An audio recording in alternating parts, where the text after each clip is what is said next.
அன்னைக்கு 15 லட்ச ரூபாயில் ஆரம்பிச்ச நிறுவனம் இன்னைக்கு 200-250 கோடி வரைக்கும் எங்களுக்கு பேங்க் சப்போர்ட் வந்திருக்குன்னா அதை ஒரு போட்ட ஒரு விதை. மொத்த ஆளா ஒரு இரும்பு கடை ஆரம்பிச்சீங்க, இன்னைக்கு ஒரு இரும்பு சாம்ராஜ்யத்தையே உண்டாக்கிருக்கீங்க. நிறைய இளைஞர்கள் வேகமா வர்றாங்க, வேகமா ஓடிடுறாங்க. ஆழமா அவங்க திங்க் பண்ண வேண்டிய விஷயம் என்னன்னா, ஃபர்ஸ்ட் திட்டமிடுதல்ங்கிறது வாழ்க்கையில் ஒரு முக்கியமானது. ஒரு பிசினஸ் நீங்க ஆரம்பிக்க போறீங்க, அப்ப அதுல ஆரம்பிச்சா அதுக்கு என்ன முதல் போட போறோம், அதுல என்ன லாபம் கிடைக்கும், என்ன வரவு செலவுகள் வரும், நீங்க திட்டமிடுதலோட இறங்கணும். சும்மா ஏதோ எவனோ ஒருத்தன் சொல்லுவான், சார் இது ஆரம்பி மாப்பிள, அது அப்படி நல்லா இருக்கும், இது ஆரம்பி நல்லா இருக்கும், தூண்டி வர 10 பேர் இருப்பான். நீ முதல்ல திட்டமிடுதலோட இறங்கணும். 40 வருஷத்துக்கு முன்னாடி ஒரு 100 ரூபாவை பார்த்து சந்தோஷப்பட்ட நீங்க இன்னைக்கு அதிகமான ஒரு தொகையை ஒரு தடவை பார்த்திருப்பீங்கல்ல. பணத்தை வச்சு எதிராக ஒரு டெத் மணியா ஒரு இடத்த வாங்கி போடவோ, சொத்தா வாங்கி போடுவாங்க. ஒவ்வொரு ஆளுக்கு ஒரு மைண்ட் இருக்கும். அதுல என்ன பணம் கிடைக்கும், அதுல ஒரு தொழில் ஆரம்பிச்சு அதுல ஒரு 10 பேருக்கு வேலை கொடுக்கதான் எனக்கு சந்தோஷம். பணத்தை பார்த்து என்ன செய்ய, அதில் கட்டுக்கட்டா அதில் இருக்கும் சார், எப்படி பார்த்துட்டே இருக்கலாம். என்ன செய்ய முடியாது. நோயற்ற வாழ்க்கை போது 3 வேலை சோறு இருக்கு, உட்கார வீடு இருக்கு, போறக்கு நீ என்ன பணி செஞ்சு அதுக்கு உண்டான சம்பளம் ஒன்னாந்து எடுக்க வேற எதுவுமே எனக்கு சொந்தம் கிடையாது. அதுக்கு நான் ஆசைப்படுறதும் கிடையாது. ப்ரொடக்ஷனுக்குள்ள எந்த வருஷம் வந்தீங்க? பேர் வச்சது என்ன காரணம்? ஐஸ்வர்யம் அப்படின்னு. இது 2020 நாங்கள் ஜேஹெச்பியில் இருக்கோம். ஷார்ட் சப்ளை, நான் ஒரு டிஸ்ட்ரிபியூட்டர் இருக்கேன், என்னை நம்பி ஒரு 100 டீலர் இருக்காங்க. எக்ஸ்போர்ட் ஆர்டரோ ஏதோ நினைக்க அந்த சூழ்நிலை எங்களுக்கு ஷார்ட் சப்ளை ஆயிடுச்சு. இப்போ நாங்கள் என்ன பண்ணோம், அப்போ நமக்குன்னு ஒரு பிராண்ட் ஓட்டினா என்ன அடுத்த லெவல் வரும். உடனே ஐஸ்வர்யங்கிற பேரை செலக்ட் பண்ணி ஐஸ்வர்யம் டிஎம்டின்னு சொல்லி அதையும் நாங்கள் எப்படின்னா நல்ல தரமாக கொடுக்கணும். இதுக்கு மக்கள்கிட்ட வரவேற்பு இருந்தாலும் சக கடைக்காரங்க இருக்காங்கல்ல, அவங்கள்ட்ட ஒரு கோபம் இருக்கும்ல. கோபங்கள் அவங்களுக்குலாம் நிறைய இருக்கும் சார். அவங்க கோபப்படுறாங்க, நம்ம உட்கார முடியாது சார். பரந்த கடல், யாருனாலும் மீன் பிடிக்கலாம். இடையூறுகள் நிறைய செய்யத்தான் செய்வாங்க. அதெல்லாம் நம்ம சமாளிக்கணும். அதுக்கு தானே வந்திருக்கோம். நம்ம எதையே கண்டு பயந்தா தானே சார் பலவீனம் தெரியும். அந்த எது வந்தாலும் பார்ப்போம், சந்திப்பு ரெடியா இருக்கும். நம்ம சின்ன வயசுல இதுதான் சந்திச்சு வந்தாச்சு. இன்னும் என்ன சந்திக்க வேண்டியிருக்கு, என்னாலும் சந்திப்பு, ஒன்றும் பிரச்சனை இல்லை.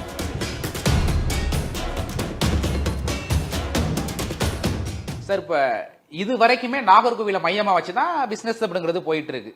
அடுத்து பிரான்ச்சஸ் அப்படிங்கிறது எங்கெல்லாம் ஆரம்பிக்கிறீங்க? ஏன் ஆரம்பிக்கணும்னு நினைச்சீங்க வேற இடத்துல எல்லாம்? 2007 முதல்ல பிரான்ச் மார்த்தாண்டத்தில் போட்டோம் சார். பிரான்ச் போட்டது காரணம் என்னன்னா, 2000 நாங்கள் ரீட்டைல் ஆரம்பித்த உடனே போட்டியாளர்களுடைய நெருக்கடிகள் இப்படிலாம் வந்த உடனே நான் என்ன நினச்சேன், அதிகப்படியான பிரான்ச் போட்டால் மொத்தமாக பர்ச்சேஸ் பண்ணலாம். அப்போ நம்ம இள வயசில் கஷ்டப்பட்ட மாதிரி என் பையன் கஷ்டப்படக்கூடாது. அப்போ கொஞ்சம் லீஸியாக அவன் பிஸ்னஸ் பண்ணணும். அப்போ அதிகமான பிரான்ச் போட்டால் ப்ரொடக்ஷன் லைனில் காரங்கிட்ட கொஞ்சம் விலை அடித்து பேசுவாங்களாம், நம்ம விலை குறைச்சி கொடுக்கலாம். அந்த சஃபிங்கிற பேரை காப்பாற்றலாங்கிறக்காக 2007 மார்த்தாண்டங்கிற ஊரில் கன்னியாகுமரி மடத்தில் ஒரு பிரான்ச் ஆரம்பித்தோம். அடுத்த கிளைகள் ஏன் நிறைய வரணும்னு என்ன கேட்டீங்க. இது லைஃப்பில் ஒரு திருப்பு முனைன்னு சொல்லுவாங்களே சார் எல்லாருக்கும், அதே மாதிரி ஜேஹெச்பி ஸ்டீல் டிஸ்ட்ரிபியூட்டர் அப்போ எனக்கு 2012 டிசம்பரில் கொடுத்தாங்க. டிஸ்ட்ரிபியூட்டர் கொடுக்கச்சில வருஷத்துக்கு இந்த டன் பண்ணுன்னு சொல்லி எனக்கு கொடுக்குறாங்க. ஸோ அதனை விற்று தான் ஆகணும். இவன் டிஸ்ட்ரிபியூட்டர், இவன்ட்ட நம்ம சரக்கு எடுக்கணுமான எண்ணங்கள். மனிதர்கள் ஒவ்வொரு ஒரு மாதிரி இருப்பாங்களா சார், எல்லாரையும் ஒன்று போல கருத முடியாது இல்லையா. எடுக்கிற மாதிரி எண்ணங்கள் அவங்களுக்கு வச்சு நாங்கள் இருந்தாலும் அதுக்காக உடனே நாங்கள் கடை போடுற எண்ணங்கள் எங்களுக்குலாம் ஒன்றும் வரல. நாங்கள் ஒரு வருஷம் ஓடுறோம், முடிஞ்ச அளவுக்கு எங்கள் கடையில் விற்று கொடுக்கோம் கம்பெனிக்கு. அடுத்த வருஷமும் நாங்கள் போராடுறோம், ஒவ்வொரு மாவட்டமாக போகிறோம். நாங்கள் எங்களுக்கு என்ன முதல்ல 4 மாவட்டம் கொடுத்தாங்க. கொஞ்சம் ரொம்ப வேகமான முறையில் இறங்கி போட்டோம், போட்டு அது சக்ஸஸ் பண்ணணும் சார். கிளைகள் அப்படிங்கிறதையும் ஒன்னா விரிவுபடுத்திட்டு இருக்கீங்க. உசிலம்பட்டி, மார்த்தாண்டம் அப்படின்னு அதிகப்படுத்திட்டே இருக்கீங்க. ஒவ்வொரு ஏரியாலையும் ஒவ்வொரு சேலஞ்சஸ் இருக்கும்ல, சக போட்டியாளர்கள் இருப்பாங்க. அதெல்லாம் எப்படி சமாளிச்சிங்க? என்ன இருந்துச்சு அதிகமா போட்டியா? அது தொழில் ரகசியம் சொல்லவும் முடியாது. ஒவ்வொரு இடத்துக்கு தகுந்த மாதிரி நாங்கள் போட்டியாளர்களை எப்படி சமாளிக்கணும், எப்படி ஜெயிக்கணுங்கிறது அது ஒவ்வொன்றா பிளான் பண்ணி செய்வேன். இப்போ அதை நம்ம இதாக சொல்ல முடியாது. எப்படி பிஸ்னஸ் சீக்ரெட். அதனால நம்ம பழகிறது வெளியினா அந்த இடத்துக்கு தகுந்த மாதிரி ஒரு குறிப்பாக ஒரு மாவட்டத்துக்கு போகிறோம், அந்த மாவட்டத்துக்கு உள்ள போட்டியாளர்கள் எப்படி இருக்காங்கன்னு ஃபஸ்ட்டு சர்வே பண்ணுவோம். அவங்க எப்படி மனநிலை இருக்கா, எப்படி பண்ணுறாங்க, அவங்களுடைய இது எப்படி இருக்குது. ஏன்னா மாவட்டத்துக்கு வேறுபடும். போட்டியாளருடைய கணிப்புகள் எப்படி இருக்குது, போட்டியாளர் எந்த முறையில் போகிறாங்கன்னு பார்ப்போம். தவிர நாங்கள் யார் மேலேயும் போட்டியாளர் மேலே ஃபஸ்ட்டு எங்கிட்ட ஒரு மெயினான இது என்னென்னா, நாங்கள் போட்டியாளரை குறைச்சி சொல்லவே மாட்டோம். ஆனால் போட்டின்னு வரச்சில் கண்டிப்பாக அது அண்ணனாக இருந்தாலும் தம்பியாக இருந்தாலும் கண்டிப்பாக பார்ப்போம். அது ஒரு விஷயம். அது சொல்லல, போட்டியாளருக்கும் எங்களுக்கு என்ன வித்தியாசம், இந்த ப்ரைஸ் காமிக்கிற முதலே சொன்னேன். அதுமாதிரி அந்த டிஸ்ட்ரிக்டில் என்னென்ன இருக்கோ அதுக்கு தகுந்த மாதிரி நாங்கள் பிஸ்னஸ் பண்ணி போட்டியாளர்களை சமாளிப்போம். அவங்களுக்கு நடக்கும், எங்களுக்கு நடக்கும். எங்கிட்ட உள்ள மைனஸ் என்னென்னா, இப்போ ப்ளஸ் என்னென்னா அதை சொல்கிறேன் கூட, இந்த விலைப்பட்டியல் 10 ரூபா கூடனா குறைக்கிறது, இது வெளியே நல்லா ஃப்ளாஷ் ஆகும் சார். அதாவது மார்க்கெட்டுங்கிறது கரெக்டாக அன்னைக்கு மார்க்கெட்டுக்கு சஃபியில் கொடுக்குறாங்க. இதனால் நாங்கள் நிறைய இடத்துல ஏச்சும் வாங்குவோம், நிறைய கடைக்காரங்களை ஏசம் செய்வாங்க. அதை பற்றி ஒன்றும் பிரச்சனை இல்லை. நாங்கள் எங்களுடைய பணிகளை சிறப்பாக செய்யணும். எனக்கு தேவை கன்சியூமர் மத்தியில் நல்ல ஒரு நேம் வாங்கணும். ஏன்னா எங்கேயாவது ஊரில் நாங்கள் புதுசாக ஒரு மாவட்டத்தில் ஆரம்பிச்சிருக்கோம் வைங்களேன், போனி ஆகுமா? ஆகாது. அப்போ அந்த போர்டு மாட்டோம்னா அந்த நேமுக்குன்னு எங்களுக்கு போனி ஆகுதுன்னா அப்போ மக்கள் மத்தியில் கொஞ்சமாக நாங்கள் நேம் வாங்கியிருக்கோம். சஃபி ஸ்டீலில் ரீட்டெயிலில் கரெக்டாக பண்ணுறாரு, நல்லா பண்ணுறாரு. அது போக சார் நாங்கள் பொருளை பொறுத்த மட்டுக்கும் தரமான பொருளை தான் நான் பண்ணுவோம். அந்த வாங்குற ஒரு மில்லை நான் ஒரு சாதாரணமாக ஒரு ஆங்கிள் வாங்குகிறோம், ஸ்ட்ரக்சர் வாங்கினா மெட்ராஸில் ஒரே ஆள்கிட்ட தான் இன்றைக்கி வாங்குகிறோம். அவர் குவாலிட்டியாக தருவார், அந்த ஆங்கிள் தான் வச்சுருப்போம். விலையும் குறைச்சி கொடுக்கணும், தரமான பொருளும் கொடுக்கணும். அதோட எங்களோட ஏதாவது குறைச்சி கொடுத்தாங்கன்னா, உங்களுக்கு தெரியாமல் சார் நீங்கள் ஒரு சட்டை வாங்க போகிறீங்க, ஒரு ரைஸ் வாங்க முடியும், எத்தனையோ வெரைட்டிகள் இருக்கும்.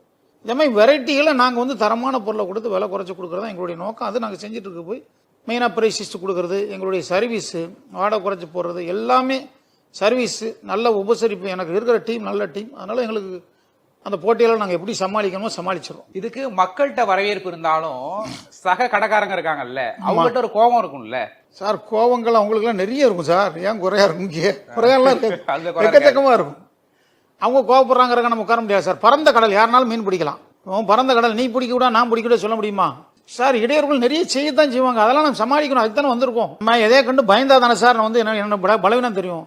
நான் தான் எது வந்தாலும் பார்ப்போம், சந்திப்பு ரெடியாக இருக்கும். நம்ம சின்ன வயசுலேருந்து இதுதான் சந்திச்சு வந்தாச்சு. இனிமேல் என்ன சந்திக்க வேண்டியிருக்கு? என்னாலும் சந்திப்போம், ஒன்றும் பிரச்சனை இல்லை. நம்ம உங்களை கெடுக்கல வைக்கலன்னு செய்யலாம். நம்ம பணியை சிறப்பாக செய்யணும். கன்சியூமர் நீங்கள் இருக்கீங்கன்னா உங்களுக்கு நல்ல பொருளை கொடுக்கணும், விலை குறைச்சி கொடுக்கணும். என்ன எனக்கு என்னென்னா நல்ல பொருளை கொடுக்கணும். எதாக இருந்தாலும் சரி தான், அந்த பொருள் நல்ல பொருளாக கொடுக்கறது தான் நம்மளுடைய வேலை. விலையும் குறைச்சி கொடுக்கணும், நியாயமான லாபம் வச்சு கொடுக்கணும். அன்னைக்கு மார்க்கெட் கொடுக்கணும். லாபம் நஷ்டம் ரெண்டாவது சார், அது ரெண்டாவது. புரியுங்களா? அதுக்காக நஷ்டத்துக்கு பிஸ்னஸ் பண்ண போகிறதில்ல. யாரும் பண்ணுவாங்களா? பண்ண மாட்டாங்க. என்ன கோவதாங்கள் நீங்கள் சொன்ன மாதிரி கோவம் இருக்கலாம். ஒரு சில இடங்களில் சில சின்ன வியாபாரிகள் கடை வச்சுருப்பாங்க. என்னையால் ஒரு வேளை அது எனக்கு தெரியாது, பாதிக்கப்பட்டிருக்கலாம். அது நம்ம சொல்ல முடியாது இல்லையா? அதுக்காக நம்ம மீன் பிடிக்காமல் இருக்க முடியாது. பயங்கர துணிவா இருக்கீங்க. அது சின்ன வயசுல இருந்து நீங்க சொல்லும் போது வரைக்கும் இன்னைக்கும் அந்த இது அப்படி கொஞ்சம் கூட குறையாம இருக்கிறத பார்க்க முடியுது. ரீட்டைல் இருக்குல்ல, அது வந்து உங்களுக்கு ஓகே, அது போட்டியாளர்கள் கூட சமாளிச்சிடலாம். இந்த ப்ரொடக்ஷன் அப்படிங்கிறது பெரிய பெரிய ஜாம்பவான்கள் இருக்கக்கூடியது. இது உள்ள ஏன் வரணும்னு தோணுச்சு? அப்ப எப்படி இருந்துச்சு அப்போ உள்ள வரும்போது சேலஞ்சஸ்லாம்? வரணும்னு தோணுச்சுன்னா சார், நம்ம ரீட்டைல் பண்ணிகிட்டே இருக்கோம். இப்போது நான் உட்காந்து கடையில் பர்ச்சேஸ் பண்ணுறேன். ஏன்னா ரீட்டைலில் நிறைய ஐட்டங்கள் உண்டு. இதை நம்ம பர்ச்சேஸ் பண்ணச்சில் அதனுடைய நிறைய எங்களுக்கு குறிப்பிட்ட நேரத்துக்கு சரக்கு வராமல் இருக்கிறது, இந்த மாதிரி இதெல்லாம் நிறைய சந்திச்சிருக்கும். அது போன அந்த JHB கம்பெனியில் இருக்கனால முதல்ல நான் ப்ரொடக்ஷன் லைன் வந்தது ஃபர்ஸ்ட் இந்த பைப் கம்பெனி. இங்கே இருக்கிற இடத்துல இந்த பைப் கம்பெனியில் தான். ஏன்னா அப்போ பைப் நாங்கள் வெளியே வாங்கிட்டு இருந்தோம். அப்போ 2015 நான் பைமூல டிஸ்ட்ரிபியூட்டர் ஆகிறேன். 2 வருஷத்தில் அங்கே போச்சுல நாங்கள் வெளியில் பைப் வாங்குறோம். அப்போ அவங்ககிட்ட தான் காயில் வாங்கி எல்லாரும் செய்கிறாங்க. அப்போ ஒரு கார்பரேட் கம்பெனியில் பழகச்சில நமக்கு அடுத்த கட்டத்துக்கு போகிறோம். சொன்னாலே உங்களுக்கு ஒவ்வொரு திருப்பணம் நடக்குன்னு சொல்கிறேன். 87 ஒரு திருப்பு முனை, 89 ஒன்று, இப்போ 2000 ஒன்று, இந்த 2013 கூட போனப்போ ஒரு திருப்பணம். அவங்ககிட்ட போனப்போ அந்த கார்பரேட் லெவலில் பழகணுன்னா அவங்ககிட்ட காயில் வாங்கி இந்த மாதிரி பைப் மில் போட்டால் என்ன ஃபஸ்ட்டு, இது ரீட்டைலில் நம்ம பண்ணால். ஏன்னா நிறைய சைஸஸ் வருது. அது வெளியில் வாங்கி பர்ச்சேஸ் பண்ணி உங்களுக்கு சரியான முறையில் சப்ளை பண்ணலன்னா எனக்கு மார்க்கெட்டில் கெட்டப்பர் ஆயிரும். ஸோ இந்த ப்ரொடக்ஷனில் எங்களுக்கு லாபமும் இருக்கோ இல்லையா, ரெண்டாவது விஷயம். இதை வந்து இங்கே ப்ரொடக்ஷன் இந்த சரக்கு நம்ம கடைக்கு குறிப்பிட்ட நேரத்துக்கு போய் சேருது. உங்களை திருப்திப்படுத்த முடியுது. நீங்கள் கன்சியூமர் நீங்கள் போனீங்கன்னா சப்பியில் போனால் உடனே கிடைக்கி, எல்லா சைஸஸும் கிடைக்கி. அப்படின்னுமே 1-2 சில கெட்டப்பில் வந்துடும். ப்ரொடக்ஷனுக்குள்ள எந்த வருஷம் வந்தீங்க? அந்த பேர் வச்சது என்ன காரணம்? ஐஸ்வர்யம் அப்படின்ட்டு. இது 2020னா நாங்கள் JHBயில் இருக்கோம். இருக்க சில ஷார்ட் சப்ளை. நான் ஒரு டிஸ்ட்ரிபியூட்டர் இருக்கேன். என்னை நம்பி ஒரு 100 டீலர் இருக்காங்க. எங்களுடைய கடைகள் இருக்குது. அவங்களுக்கு எக்ஸ்போர்ட் ஆர்டரோ ஏதோ நினைக்க அந்த சூழ்நிலை எங்களுக்கு ஷார்ட் சப்ளை ஆகிட்டு, அப்போ அதான் அதில் நான் ஷேர் ஹோல்டர் தான் இருக்கேன். அந்த ஐஸ்வர்யன் TMTங்கிறத DSR Dindigul steel rolling mill பேரில் இருக்குது. அப்போ நாங்கள் என்ன பண்ணோம், அப்போ நமக்குன்னு ஒரு பிராண்ட் ஓட்டினா என்ன, அடுத்த லெவல் வரும். இங்கே பைப்புக்கு வந்த மாதிரி அதில் நமக்குன்னு ஒரு பிராண்டு, ஒரு தரமான பொருள் நம்ம ஓட்டினா என்னன்னு சொல்லிட்டு உடனே ஐஸ்வர்யங்கிற பேரை செலக்ட் பண்ணி ஐஸ்வர்யம் TMTன்னு சொல்லி 2020 ஜூலையில் ஆரம்பிச்சோன்னு நினைக்கிறேன். அதையும் நாங்கள் வந்து எப்படின்னா நல்ல தரமாக கொடுக்கணும். அப்படி சும்மா ஒரு பேரை போட்டுட்டு, ஏதாவது ஒரு பேரை போடுங்க நேமு, அது புது பேராக கூட இருக்கும். அதுக்கு அங்கே ISCL அப்ரூவல் இருக்கா இல்லையான்னு கூட தெரியாத பேரெல்லாம் வச்சுக்கிட்டு அப்படி மாதிரி பண்ணக்கூடாது. கரெக்டான நம்ம கிரேட 550D முதல்ல 500Dன்னு ஆரம்பித்தோம் சார். 500D ஓட்டிட்டு இருந்தோம். ஒரு வருஷம் ஆயிருக்கும்னு நினைக்கிறேன் சார் 550D ஆகி. ISI மெக்கானிக் படி தரம்படி என்ன உண்டோ எங்கள் கம்பி எங்கே செக் பண்ணாலும் அதில் ஒரு இது கூட குறையாது. அந்த அளவுக்கு தரமான பொருளை ஓட்ட போய் தான் எங்களுக்கு நேம் சஃபிங்கிற ஒரு நேம் எப்படி வாங்குறோமோ இதே நேம் ஐஸ்வர்யத்திலையும் வாங்கணும் தான் என்னுடைய எண்ணம். இவ்வளவு எவ்வளவு போட்டி இருந்துச்சு TMT பார் ஆரம்பிச்சு சார்? 100 பிராண்ட் இருக்கும். 1-2 பிராண்டுக்குன்னு ஒரு மரியாதை இருக்கும். ஒரு நார்மலாக எந்த பொருள் எடுத்துட்டாலும் 100 பிராண்ட் இருக்கும். அதில் நம்ம ஒரு தனித்துவமாக ஒரு தனி பேர் வாங்குவோமே, தரமான பொருள் கொடுத்து பேர் வாங்குறோம்ங்கிறக்கா நம்ம முயற்சி பண்ணி இறங்கியிருக்கோம். கண்டிப்பாக மேலே உங்களுடைய இசை ஹரிஸ்வர் இதில் கண்டிப்பாக ஜெயிப்போம். இதில் மற்றவங்களை கம்பேர் பண்ணும்போது எங்களோட தனித்துவம்னா இது அப்படின்னு சொல்கிற அளவுக்கு என்ன இருக்குது? இதில் தரத்தில் நான் எவ்வளோ முக்கியத்துவம் கொடுக்கோங்கிறது அது கம்பி எடுத்து பார்த்தவங்களும் தெரியும். நீங்களே ஒரு ப்ராடக்ட் நீங்கள் என்கிட்ட எடுக்கணும்னு நினைக்கிய நீங்கள் ஒரு 4 பிராண்ட் எடுத்து எதையும் டெஸ்ட் பண்ணி பாருங்கள். விலைகள் கொஞ்சம் முன்ன பின்னைகள் இருக்கலாம், சரிங்களா? தரத்துக்குன்னு ஒரு மரியாதை இருக்கும் இல்லையா? அதுக்காக நாங்கள் வந்து ஒரு தரமான பொருளை கரெக்டாக கொடுத்து அதுக்கு தகுந்த மாதிரி தனித்துவத்தை வாங்கிடுவோம். கன்சியூமருக்கு நல்ல பொருள் மனதளவில் கொடுக்கணும், எப்படி மனதார கொடுக்கணுங்கிறது தான் என் நோக்கத்தோட தான் இதை ஆரம்பித்தோம். அதுவே எங்களுக்கு சக்ஸஸாக ஓடிட்டு தான் சார் இருக்கு. இன்னைக்கு வந்து ஒரு ஒத்த ஆளா ஒரு இரும்பு கடை ஆரம்பிச்சீங்க, இன்னைக்கு ஒரு இரும்பு சாம்ராஜ்யத்தையே உண்டாக்கிருக்கீங்க. எவ்வளவு பேர் வேலை பார்க்கறாங்க இன்னைக்கு உங்க நிறுவனத்துல? சாம்ராஜ்யங்கிற அளவுக்குலாம் நாங்கள் வளரல சார். அதெல்லாம் பெரிய பெரிய ஜாமங்கள் இருக்காங்க. நாங்கள் ஏதோ எங்களால் முடிஞ்ச அளவுக்கு வளர்ந்துருக்கோமே தவிர சாம்ராஜ்யங்கிற அளவுக்கு வந்து எல்லாம் நாங்கள் வளரல. கண்டிப்பாக பெரிய பெரிய ஜாம்பங்கள் நிறைய பேர் இருக்காங்க. நம்ம ஏதோ நம்மளால் முடிஞ்சது இந்த சவுத் சைடில் எங்களுக்கு முடிஞ்ச அளவுக்கு என்னையால் எங்களுக்கு எங்கள் நிறுவனத்துக்கு எவ்வளோ முடியுமோ அந்த அளவுக்கு கடவுள் கிருபையால் வளர்ந்துருக்கோம். ஆமாம், இது எல்லா போலும் இறைவனுக்கு தான். புரியுங்களா? எவ்வளவு பேர் வேலை பார்க்கறாங்க? 800 பேர் வேலை பார்க்குறாங்க சார். இது போக இதை சார்ந்து ஒரு 1000 மொத்தம் 2000 பேர்கிட்ட இருப்பாங்க சார். இன்னைக்கு இருக்கிற பணியாளர்களுக்கும் உங்களுக்குமான அந்த ஒரு உறவு இருக்குல்ல, அது எப்படி இருக்கும் சார்? என் மனசாட்சி பொறுத்தப்பட நான் நல்லா தான் சார் வச்சிருக்கேன் அவங்கள. நாங்கள் வேலை பார்க்க சில வந்து என்னெல்லாம் கிடைக்கலையோ அவங்க அதை மாதிரி ஏங்கிடக்கூடாதுங்கிறதுக்காக அவங்கள நல்லபடியாக தான் வச்சிருக்கேன். பட் எல்லாருக்குமே நாங்கள் வந்து நல்ல இதான் கொடுக்கோம், இன்சென்டிவ் கொடுக்குறோம், நல்ல இதான் கொடுக்கும். பொதுவாகவே வெளியே பார்த்தா சஃபி டீம்னா நல்ல ஒரு சக்ஸஸான டீம் தான் பேர் இருக்குமே தவிர அந்த அளவுக்கு தான் வச்சிருக்கேன். ஏன்னா அந்த நேம் நாங்கள் உருவாக்கியிருக்கோம். டீம்னா சஃபி டீம்னா நல்லா இருக்கும். இதில் 1-2 சோடைகளும் இருக்காங்க. நாங்கள் கத்திக்கிட்டே தான் இருப்பேன். எப்படின்னா அவங்களுக்கு வாய்ஸ் மெசேஜ் போடுவேன். இப்போ எனக்கு கீழே நிறைய பேர் நிறைய பேர் உருவாக்கியிருக்கோம். டிஜிஎம் இந்த மாதிரி பணியாளர்கள் நல்லபடியாக வச்சுருக்கோம். அவங்களுக்கு எதிர்கால திட்டத்துக்கு அவங்களுக்கு பூரா நான் அடிக்கடி மீட்டிங் போட்டு நான் என்ன சொல்லுவேன்னா, வரவுக்கு மீறி செலவு பண்ணாதீங்க. திட்டமிடுதல்ங்கிறது வாழ்க்கையில் முக்கியம் சார். இப்போ நீங்கள் ஒரு 10,000 வாங்கினீங்கன்னா அந்த 10,000 உங்களால் எவ்வளோ கொண்டு போய் ஒரு சிறு சேமிப்பு நீங்கள் பண்ணணும். கண்டிப்பாக பண்ணாத நீங்கள் அடுத்த லெவலுக்கு பண்ணணும். 3 months கொடுத்தோம் மீட்டிங் போடுவோம். நீங்கள் அனாவசிய செலவு பண்ணாதீங்க, சேமிங்க. சேமிச்சிங்கன்னா நீங்கள் எவ்வளோ வருஷத்துக்கு சேமிக்கிறீங்களோ அது அடுத்த லெவலுக்கு அவங்களுக்கு வந்து நான் யோசனை சொல்லியிருக்கேன். எப்படின்னா நாங்கள் அடுத்த லெவல் ஒன்று கொண்டு போகணும்னு வச்சுருக்கோம். அதில் அவங்களுக்கு வந்து ஒரு பங்கு தரணும்னு சொல்லி ஒரு முடிவு பண்ணி வச்சுருக்கோம். அதில் எல்லாருக்குமே நான் என்னுடைய பணியாளர்கள் எல்லாருக்கும் என்ன சொல்லியிருக்கேன், எல்லாரும் சேமிக்க. மினிமம் உங்களுக்கு 25,000 ஷேர் கூடனா 1 லட்ச ரூபா வரைக்கும். அதுக்காக நீங்கள் நகை அடமானம் வச்சு கொண்டு கொடுக்கக்கூடாது. நீ வேங்கிற சம்பளத்தில் சேமிச்சு கொண்டு கொடுத்தீங்கன்னா அதுவும் கண்டிஷனா சொல்லிட்டீங்க, நகை அடகு வச்சு கொடுக்கக்கூடாது. ஷேருங்கிறதே வேற நிறுவனத்தில் நீங்கள் வேலை போகும். எனக்கு சீனியர்லாம் நிறைய பேர் 50 வருஷம் இருப்பாங்க, 30 வருஷம் இருப்பாங்க. நாங்கள் ஒரு ரீட்டெயிலில் வந்து ஒரு ஃபேக்ட்ரி ஒன்று ஆரம்பித்து எங்கள் கூட இருக்கிறவங்களுக்கு இந்த ஷேர்னு கொடுக்குறது எதுக்காக கொடுக்குறோம்னா, அவங்க சேமிப்பு பண்ணாங்கன்னா கண்டிப்பாக அதை குட்டி போட்டுட்டு தான் சார் இருக்கும். அந்த நிறுவனம் வந்து கண்டிப்பாக வளரும். அடுத்த நிறுவனம் ஆரம்பிப்போம் அதில். ஏன்னா உங்களுக்கே தெரியும், நான் 98 ஆரம்பிச்சாங்க. 25 வருஷத்தில் நாங்கள் வந்து ஓரளவுக்கு எங்களால் முடிஞ்ச அளவுக்கு சொன்ன வளர்ந்துருக்கோம். அப்படின்னா தான் அவங்களுக்கு ஒரு அக்கறை இருக்கும். நம்மளால் ஒரு ஷேர் ஹோல்டர்னு வரணுங்கிறதுக்காக கடையில் நல்ல உழைக்கினா நாளாக அவங்களுக்கும் அதில் ஒரு ஷேர் இருக்குன்னு தெரிஞ்சாதான் எங்கள் நிறுவனம் வளர்றதுக்கு நல்லா இருக்கும். நான் உங்களுக்கு கொடுக்க நீங்கள் இப்போ கேட்குங்க, நான் அதுக்கு நிறுவனம் நான் ஓனர்னு நினைக்கல. நீங்கள் எனக்கு என்ன ஆசைன்னா, நான் இந்த நிறுவனத்தில் தலைமை பொறுப்பில் தான் இருக்கணும் தவிர நான் அடிக்கடி நான் மீட்டிங்கில் பேச்சிலே சொல்லுவேன் எல்லாட்டையும், நான் இந்த நிறுவனத்தில் தலைமை பொறுப்பில் இருக்கிறேன், என்னோட இணைந்து சக தோழர்களாக உங்கள் அனைவரும் வரவேற்கிறேன் சொல்லி பேசுவேன். எனக்குங்கிற வார்த்தை என் வாயிலிருந்து வரவே வராது. இந்த பாலிசியில தான் நம்ம நிறுவனம் ஓடிக்கிட்டு இருக்கு. சஃபியா இருக்கட்டும், ஐஸ்வர்யமா இருக்கட்டும், ஒருத்தரை தேர்ந்தெடுக்கிறீங்கல்ல, இப்போ எம்ப்ளாயர்ஸ் உள்ள வரதுக்கு வந்து ஒருத்தர் கஷ்டப்பட்டு ஒருத்தன் வேலை தேடிட்டு இருக்காங்கன்னா அதை மட்டுமே வச்சு கொடுப்பீங்களா? என்ன குவாலிட்டி ரொம்ப முக்கியம் நீங்க உள்ள வரதுக்கு உங்க நிறுவனத்துக்குள்ள? குவாலிட்டியும் பார்ப்போம், கஷ்டத்தையும் பார்த்து அவனை உருவாக்கிடுவோம் சார். மேக்சிமம் தேராதான்னு எங்களுக்கு தெரிஞ்சிடும். அதனால மேக்சிமம் ஓரளவுக்கு தெரியாதவங்களையும் நாங்கள் சொல்லி உருவாக்கிடுவோம். எல்லாருமே தெரிஞ்சு வந்துடுறது கிடையாது சார். நான் தெரிஞ்சுட்டா வந்தேன், தெரியாமல் வர்றவங்களும் உருவாக்கலாம் இருப்பேன். அதுக்காக நல்ல ஆட்களாக தான் சேர்க்கணும்னு கிடையாது இல்லையா உங்களுக்கு? ஏன் உருவாக்கினாலும் என்ன ஒரு லேட்டாக ஒரு 3 மாதம் ஆகும், 1 வருஷம் ஆகும், உருவாக்கிடலாம். ஃபியூச்சர் பிளான் அப்படின்னா எதிர்காலத்தில் வந்து என்ன திட்டங்கள் வச்சிருக்கீங்க? எதிர்கால திட்டங்கிறது அந்த புதிய ப்ராஜெக்ட் வந்து நாங்கள் ஐஸ்வர்யம் ஸ்டீல் பிரைவேட் லிமிடெட்னு சொல்லி ஆரம்பிச்சிருக்கோம். அதுதான் இந்த எதிர்கால திட்டத்தில் அந்த ஒரு பெரிய ஃபேக்ட்ரி ஒன்று போட்டுட்ருக்கோம். அதில் தான் இந்த பைப் மில்குள்ள ரா மெட்டீரியல். பிறகு இந்த ஐஸ்வர்யத்தில் வேற ஒரு 2 ப்ராடக்ட் கொண்டு வர்றோம். இந்த ஐஸ்வர்யம் டிஎம்டியில் பெரிய மில் ஒன்று போட்டுட்ருக்கோம். ஸோ இந்த 3 இந்த 1 வருஷத்தில் முடிக்கணும். அதான் எதிர்கால திட்டம், அதனுடைய வேலை. அதுக்கப்புறமும் நிறைய திட்டங்கள் இருக்குது. அது நிறைவேறுமா நம்ம திட்டங்கள் நிறைய மனசில் வச்சுக்கலாம், இலக்கை வச்சுக்கிடுவோம். சில நேரம் வந்து சக்ஸஸ் ஆகும், சில நேரம் சக்ஸஸ் ஆகுது. எல்லாமே நன்மைக்கு நினச்சிக்கிடுவோம். ஏன்னா இறைவன் என்ன நாரானோ அதான் நடக்கும். இறைவா உனக்கு எது என் நிறுவனத்துக்கு நல்லதோ அதை நீ செஞ்சு கொடு, எது கெட்டதோ அதுலேருந்து தூர விலைக்கு ரொம்ப. அதுபடி தான் நிறுவனம் ஓடிக்கிட்டு இருக்கு. எதிர்கால திட்டங்கள் நிறைய வச்சுருக்கோம். அதை நம்ம கேட்க வேண்டிய அவன்கிட்ட கடமை. சில நேரம் செஞ்சு கொடுப்பாப்புல, சில அந்த நிப்பாட்டுறது எதுக்குன்னு சொல்லி வருத்தப்பட முடியாது. அது முதல்ல பார்த்தா ஒரு மாதிரி தெரியும் நமக்கு. அதுக்கப்புறம் பார்த்தா ஒருவேளை அந்த நன்மைக்கு தான் நடந்திருக்கும். இந்த தொண்டி திட்டத்தில் நடந்த சம்பவம் மாதிரி அதுவும் நன்மைக்கு தான் நடந்துட்டு மனசாரம் உண்டு. எதிர்கால திட்டங்கள் நிறைய வச்சிருக்கோம் சார். இந்த 40-45 வருஷமா வந்து பிசினஸ்ல எவ்வளவு நல்லது கெட்டதெல்லாம் பார்த்துருப்பீங்க. உங்களுக்கு உதவுன ஒரு நட்புகள் அப்படின்னு இருப்பாங்கல்ல, அதை பத்தி சொல்லுங்களேன். என்கிட்ட என்னதான் திறமை இருந்தாலும் நான் சேர்ற இடத்த என்னை தூக்கி விடுறதுக்கு வளர்ச்சி பண்றதுக்கு பேக்கில் ஏதாவது சப்போர்ட் இல்லாமல் எந்த மனிதனாலும் முன்னுக்கு வரவே முடியாது. அதனால் மறக்க முடியாத நபர்னு ஒருத்தர் எடுத்துக்கிட்டா வாழ்க்கையில் மிகப்பெரிய என் மனசுல இன்னைக்கும் நிறைந்து நிற்கக்கூடிய மனிதர். அவர் மறந்து விட்டார். அவர் மலேசியா ஸ்டீல் கார்பரேஷன் ஜியாவுதீன் அவர் தான் எனக்கு ஒரு ஃபவுண்டர் மாதிரி. எனக்கு நான் இந்த ஃபவுண்டர்னு சொல்லிக்கிறேன். எனக்கு ஆரம்பத்தில் கேபிட்டல் கொடுத்து இந்த வாடகை சைக்கிளுக்கு போல எனக்கு சொந்த சைக்கிள் வாங்கி கொடுத்தது அவர் தான்.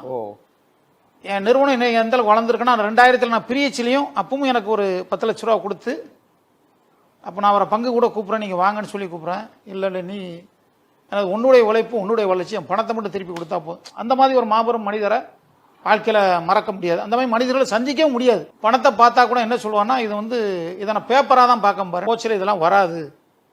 இதை எனக்கு நிறைய அட்வைஸ் பண்ணுவார். அதனால தான் மற்ற மனிதர்களை காட்டிலும் ஒரு தனித்துவம் வாய்ந்தவரும் எதுக்கு சொல்கிறேன்னா, அந்த 10 லட்ச ரூபா கொடுத்து அவர் என்கிட்ட சேரலாம் அவருடைய முதல். ஆனால் ஒரு வார்த்தை அது அவர் ஒன்று ஃபஸ்ட்டு மறக்க முடியாத ஒரு மாபெரும் மனிதர் அவர் ஒன்று. 2வது லைஃப்பில் எடுத்துக்கிட்டிங்கன்னா என்னுடைய பேங்க் டிஎம்பி பேங்க் என்னை வளர்த்து விட்டவங்க அவங்க தான்.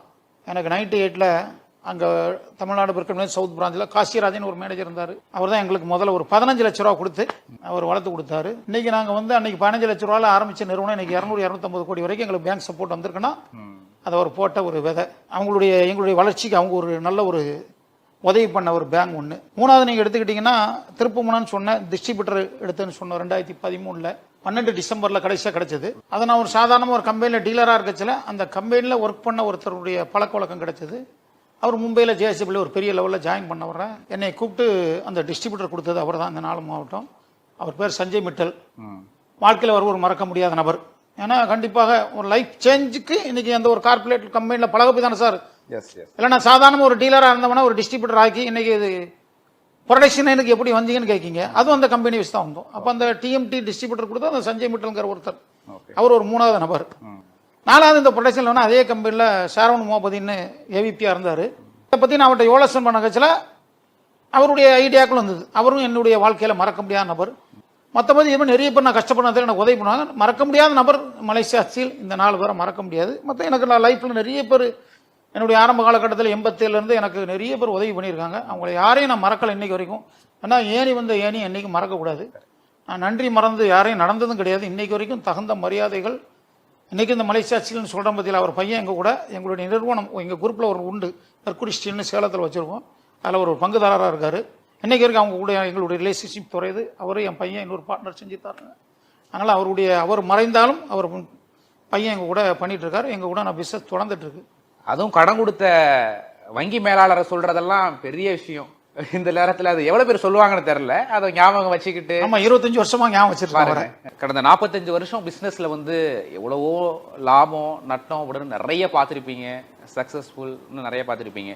சமூகத்துக்காக ஏதாச்சும் ஒன்று செய்யணும் அப்படிங்கிற ஒரு எண்ணம் இருக்கா? என்ன செஞ்சிருக்கீங்க இது வரைக்கும்? இப்போதைக்கு செஞ்சுட்டு இருக்கோம். இன்னும் நிறைய செய்ய போகிறோம். நிறைய விஷயங்கள் வந்து இந்த கையில் கொடுக்குறது அந்த கையில் சொல்லக்கூடாதும்பாங்க எங்கள் இதில். இப்போதைக்கு நாங்கள் எங்களுக்கு இந்த பிரான்ச்சில் வந்து டெய்லி 3 பேருக்கு சாப்பாடுன்னு சொல்லி ஒரு பிரான்ச் கணக்கு வச்சுருக்கோம்.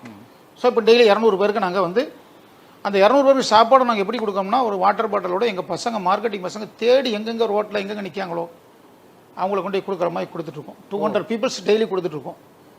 இது போல் நிறைய விஷயங்கள் நாங்கள் செஞ்சிட்ருக்கோம். கல்வி படிப்புக்காக அது இதுன்னு அது தனியாக ஒரு முறையில் செஞ்சிட்ருக்கோம். யார் யாருக்கு செய்யணும்னு நம்ம சொல்ல வேண்டாம்.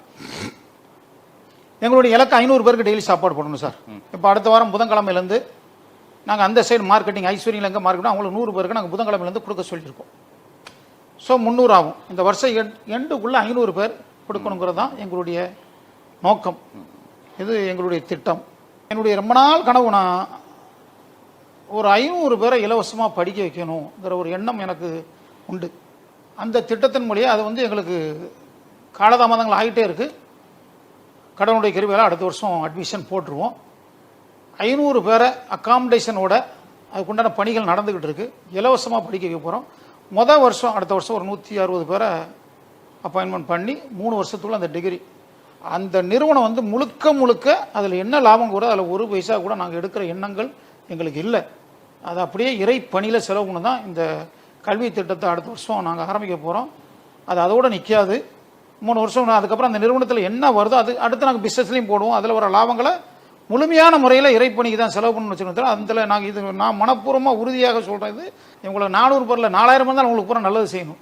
நீங்கள் இப்போ பேசும்போது சொன்னீங்கல்ல 500 பேருக்கு வந்து கல்வியை இலவசமாக கொடுக்கணும் அப்படிங்கிறது எனக்கு ஆசையாக இருக்கு. ஆமாம், இன்னைக்கு என்னைக்காச்சும் நம்ம எட்டாவதோட நிறுத்திட்டோமே, இன்னும் கொஞ்சம் படிச்சிருக்கலாமே அப்படிங்கிற ஒரு எண்ணம் வந்திருக்கா? அதாச்சும் ஒரு ஏன் விட்டுட்டோம் அப்படிங்கிற ஒரு கவலைப்பட்டிருக்கீங்களா?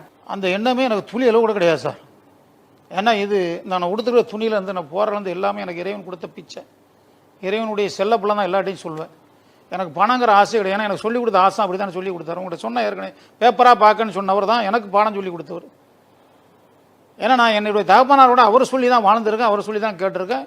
நார்மலாகவே என் மனசில் இறக்க சிந்தனை இருக்கானதில் கடவுள் வந்து எங்கள் நிறுவனத்துக்கு கொடுத்துருக்கான், எனக்கு கொடுக்கல. இந்த 500 பிள்ளைகளை படிக்க இவ்வளோ ரூபா லாஸ் பண்ணுறோமா, இவ்வளோ செலவாகுதா, இவ்வளோ ஆக போதா, இந்த 500 பேருக்கு சாப்பாடுன்னு சொல்ல ஒரு நாளைக்கு எவ்வளோ ஆகணும் உங்களுக்கு தெரியாது, ஒன்றும் இல்லை.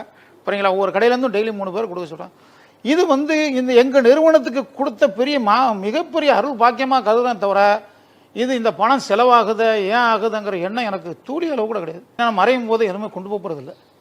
இந்த நிறுவனம் வந்து என்னையோட நிற்கக்கூடாது. நானும் எனக்கு கீழே வர என் பையங்களோ யாருமே இதை வந்து இது பண்ணுவோம். அடுத்து போயிட்டே இருக்கணும் தவிர இது இறைப்பணி தான் தொடரணும். அந்த ஆரம்பிக்கிற நிறுவனம் மட்டும் இல்லை, இதுன்னு சொல்லி எதுனாலும் தான் ஒரு லெவலுக்கு போனதுக்கப்புறம் நாங்கள் பேங்க் இல்லாமல் பேங்க்கில் இப்போ பேங்க் சப்போர்ட் பண்ணுறாங்க. நாளைக்கு பேங்க் சப்போர்ட் இல்லாமல் கூட நாங்கள் வரணும். இந்த நிறுவனம் பேங்க் சப்போர்ட் இல்லாமல் வாழ முடியாது. பேங்க் எங்களுக்கு ஒரு பார்ட்னர். ஒன்று எங்களுடைய உழைப்பு, மீதி என்ன இருக்கோ அது நிறுவனத்தில் தான் போட போகிறோம். ஒரு 40 வருஷத்துக்கு முன்னாடி ஒரு 100 ரூபாவை பார்த்து சந்தோஷப்பட்ட நீங்க ஆமாம் இன்னைக்கு அதிகமான ஒரு தொகையை ஒரு தடவை பார்த்துருப்பீங்கல்ல, ஓகே அப்படின்ட்டு. அப்போ என்ன தோணுச்சு? அந்த பணத்தை பார்த்து ஒரு பயம் வந்துச்சா? என்ன தோணுச்சு? பயமே கிடையாது சார். எதுக்கு பயம் வருது? உழைச்சி சம்பாதிச்சது இல்லை, எப்படி பயம்? உழைச்ச மாதிரி இறைவன் கொடுத்தது தானே சார். நம்ம அடுத்தடுத்து எக்ஸ்டன் தானே பண்ணுறோம். அந்த பணத்தை நான் வேஸ்ட் வச்சு ஏதாவது பிதைக்கவோ ஏதாவது மூடி வச்சதோ டெய்லி அதை அழகு பார்க்கவோ செய்யலையே. பணத்தை வச்சு எதிராக ஒரு டெத் மணியாக ஒரு இடத்த வாங்கி போடவோ ஒரு சொத்தாக வாங்கி போடுவாங்க. ஒவ்வொரு ஆளுக்கு ஒரு மைண்ட் இருக்கும், யாரையும் குறை சொல்லக்கூடாது. நான் அதில் என்ன பணம் கிடைக்கும் அதில் ஒரு தொழில் ஆரம்பித்து அதில் ஒரு 10 பேருக்கு வேலை கொடுக்க தான் எனக்கு சந்தோஷம். பணத்தை பார்த்து என்ன செய்ய? பணம் அதில் கட்டுக்கட்டா அதில் இருக்கும் சார். நீ எப்படி பார்த்துக்கிட்டே இருக்கலாம், என்ன செய்ய முடியாது சொல்லுங்களேன். அதை நீ ஒரு இடத்துல போய் இன்வெஸ்ட்மெண்ட் பண்ணினா அதில் ஒரு 10 பேருக்கு நீ வேலை கொடுக்கலாம்.